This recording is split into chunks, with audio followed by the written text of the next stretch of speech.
जय हिंद दोस्तों, आप सभी का एक बार फिर से हमारे YouTube चैनल अजीज पोल्ट्री बिहार में स्वागत है। पिछले वीडियो में हमने बात किया था इंक्यूबेटर से रिलेटेड, जिस वीडियो को आप लोगों ने बहुत ज्यादा पसंद किया है। और उस वीडियो में हमने बात किया था कि इंक्यूबेटर से रिलेटेड जितनी भी जानकारी की जरूरत होती है एक न्यू फार्मर के लिए, आपको पूरी जानकारी दी गई थी। बस आप लोगों को इंक्यूबेटर बनाना नहीं सिखाया गया था। उसमें इंक्यूबेटर बनाने के बाद आपको अंडों को रखने से लेकर के टेम्परेचर से लेकर के ह्यूमिडिटी और आपको साथ ही कौन कौन सी जितनी भी गलतियां हो सकती है उन सभी के से रिलेटेड आपको सही सटीक जानकारी दिया गया है। तो अगर आप लोगों ने अब तक उस वीडियो को नहीं देखा है, जो कि बहुत सारे लोगों ने देख लिया होगा, बट किसी ने अगर नहीं देखा है उस वीडियो को देख लेना है। उस वीडियो को देखने के बाद आप लोग इतना तो कर सकते हैं, अंडों को इंक्यूबेटर में रख करके चूजे निकाल सकते हैं। लेकिन चूजे को निकालने के बाद पहले जो 4 हफ्ता आप उनको पालने वाले हैं, ये समय जो होता है बहुत ज्यादा क्रिटिकल होता है एक फार्मर के लिए। और अगर किसी इंसान ने पहले 4 हफ्ते में कोई गलती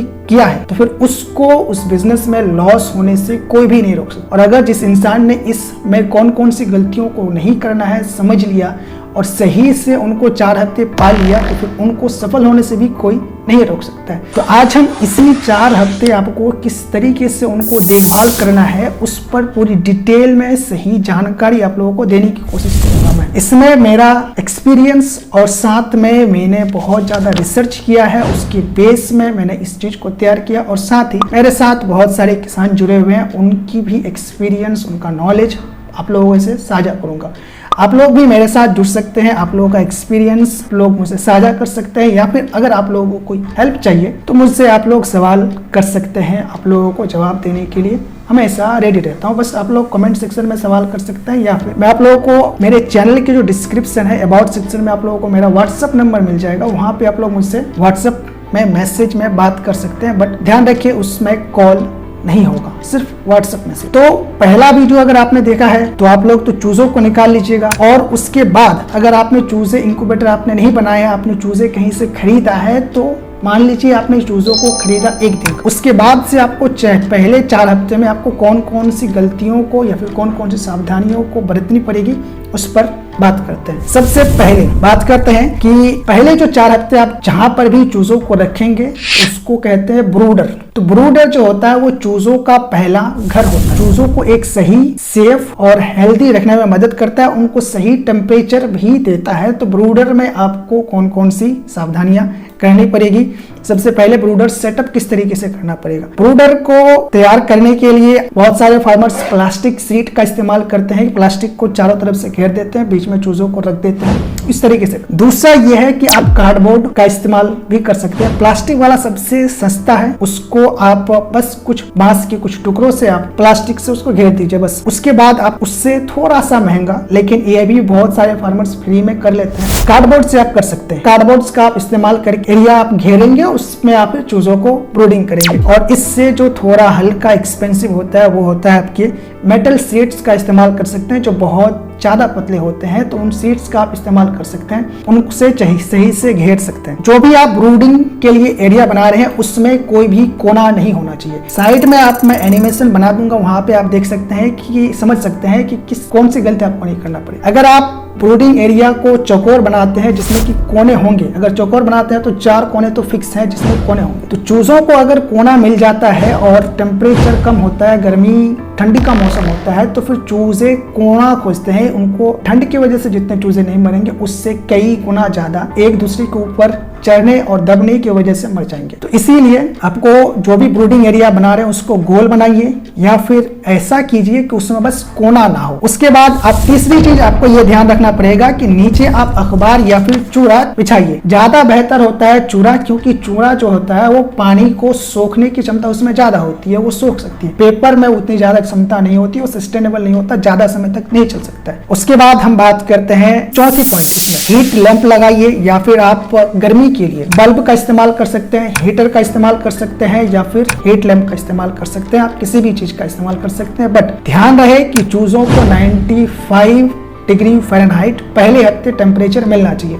उसके बाद जो दूसरा हफ्ता होगा उसमें आपको 5 डिग्री फ़ारेनहाइट कम कर देना है, यानी कि 90 डिग्री फ़ारेनहाइट उनको देना है और फिर अगले हफ्ते फिर आपको 5 डिग्री फ़ारेनहाइट कम कर देना है। इसी तरीके से आपको 4 हफ्तों तक इनको टेम्परेचर मेंटेन करना है। उसके बाद आप बात करते हैं कुछ पुराने टिप्स के बारे में बात करते हैं कि इसमें आपको ध्यान रखना है कि चूजे अगर लैंप या फिर आपने जो भी बल्ब का इस्तेमाल किया है, हीटर लगाया है, उसके आसपास अगर चूजे आके जमा हो जाते हैं, बैठ जाते हैं, तो ये समझिए कि उनको जितना टेम्परेचर चाहिए होगा उतना टेम्परेचर नहीं मिल रहा है। इसकी वजह से वो एक जगह जमा हो रहे हैं, हीटर के आसपास आ रहे हैं। तो उस समय आपको टेम्परेचर बढ़ाने की जरूरत पड़ेगी। और अगर कोई चूजा हीटर, लैंप या फिर जो भी आपने हीट के लिए सोर्स लगाया है उससे दूर भागते हैं, तो ये समझिए कि उनको अब बहुत ज्यादा गर्मी लग रही है, तो वहां पर आपको टेम्परेचर कम करने की जरूरत है। ये हो गया थोड़ा सा पुराना तकनीक, पुराने किसानों का एक्सपीरियंस और उनका अनुभव ये बता। लेकिन इससे बेहतर थोड़ा मैं आप लोगों को, अभी आप लोग नए जमाने के किसान हैं, नए तरीके से टेक्नोलॉजी को अडॉप्ट करके हम फार्मिंग करना सीखें। बेस्ट ये होगा कि आपके पास एक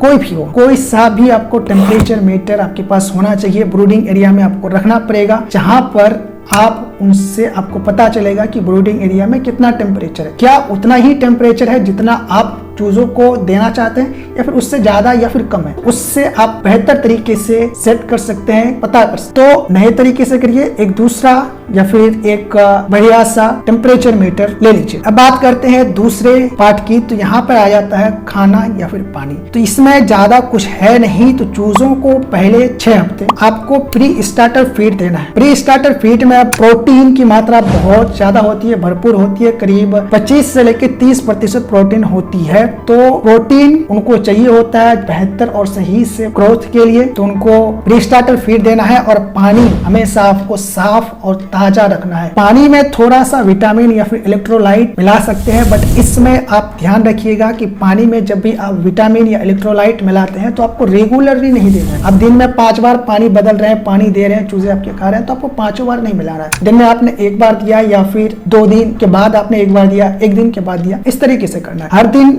नहीं देना है। उसके बाद आपको ध्यान रखना है खाने के लिए गहरे बर्तन का इस्तेमाल ना करें। गहरे बर्तन का अगर आप इस्तेमाल करेंगे तो चूजे उसमें गिर जाएंगे। या फिर पानी के लिए भी आप गहरे बर्तन का इस्तेमाल नहीं करेंगे, क्योंकि पानी वाला बर्तन बहुत ज्यादा खतरनाक होता है चूजों के। जब चूजे छोटे होते हैं तो उस समय जो एक्सपीरियंस फार्मर है, पानी के बर्तन, जिनके पास छोटे बर्तन नहीं होते, कम गहराई वाला, तो उनमें पत्थर डाल के रखते हैं कि चूजे अगर उसके ऊपर चढ़ भी जाए तो वो डूबे ना। तो इस तरीके का आप इस्तेमाल कर सकते हैं। तो आपको कभी भी बासी या फिर गीला खाना उनको नहीं देना है, क्योंकि इससे बीमारी ज्यादा फैलती है, बासी या फिर गीला। तो अगर गर्मी का मौसम है, दिन के समय आप दे सकते हैं, लेकिन रात के समय आपको कभी भी नहीं देना है, चाहे ठंड का मौसम हो या फिर गर्मी का मौसम हो, बासी खाना या फिर गीला खाना नहीं देना है। उसके बाद बात करते हैं पार्ट 3 की। इसमें कॉमन मिस्टेक्स जो बहुत सारे फार्मर्स करते हैं इस टाइम ऑफ पीरियड में, यानी कि पहले 4 हफ्ते में। तो नए पोल्ट्री फार्मर्स अक्सर ये गलतियां करते हैं। सबसे पहला है भीड़ भाड़। 1 वर्ग फुट में आप ज्यादा से ज्यादा 2 से 3 चूजे रख सकते हैं, लेकिन बहुत सारे फार्मर्स जो नए फार्मर्स होते हैं उनको पता नहीं होता है। वो 1 वर्ग फुट में बहुत सारे चूजे रख देते हैं। उनको लगता है कि चूजे कितने ही जगह लेते हैं, छोटे छोटे, लेकिन उससे उनमें बीमारी ज्यादा फैल सकती है। तो अगर आपके पास जगह है तो फिर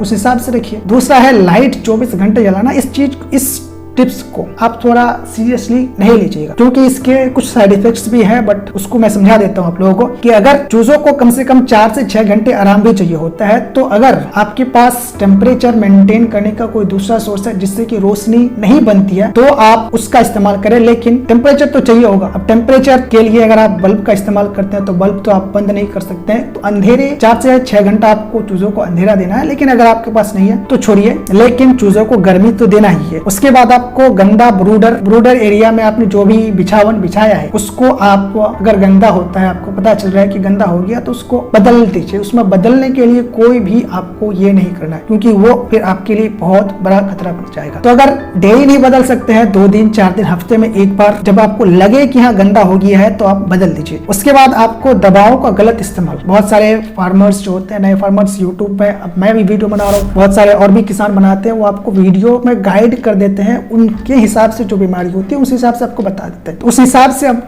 उन पर एंटीबायोटिक दवाओं का इस्तेमाल कभी नहीं करना है। विटामिन वगैरह का इस्तेमाल तब कर सकते हैं, बट एंटीबायोटिक का इस्तेमाल आपको कभी भी नहीं करना है। एंटीबायोटिक का इस्तेमाल करने के लिए आपको वेट से सलाह लेना है, जो भी मुर्गी के रिलेटेड डॉक्टर हैं उनसे सलाह। पुराना फीड आपको नहीं देना है, जो भी फीड आपके एक्सपायर्ड हो गए, जिनका डेट खत्म हो गया है, उनको आपको नहीं देना है। उसके बाद कुछ बोनस टिप्स के बारे में बात कर लेते हैं। सबसे पहले चूजों के रखरखाव, डेली रूटीन आपको क्या क्या करना है। रोज सुबह ये 3 काम आपको जरूर करना है। सबसे पहला, पानी और खाना चेक करें आप, पानी गंदा तो नहीं है, खाना जितना चाहिए होगा उतना है या नहीं, खाना देना उतना तो आपको करना ही है। उसके बाद बिस्तर साफ करें, अगर उनका बिछावन गंदा है तो उसको साफ करें, अगर गंदा हो गया तो उसको, ऊपर वाला गंदा हो गया तो उसको पलट दीजिए ताकि नीचे वाला जो साफ है वो ऊपर आ जाए। उसके बाद चूजों की एक्टिविटी देखिए, ये सबसे ज्यादा इंपॉर्टेंट है। चूजों की आपको एक्टिविटी को रिकॉग्नाइज करना है, देखना है, क्योंकि बहुत सारे चूजे ऐसे होते हैं मिलेंगे आपको सुस्त हो जाएंगे। जो चूजे आपको सुस्त मिलते हैं उनको बीमारी होने की चांस है, संभावना है, तो उनको आप नोटिस करिए। जो भी चूजा आपको लगता है कि नहीं ये सुस्त है, उसको आप अलग कर लीजिए, क्योंकि उसको बीमारी कभी भी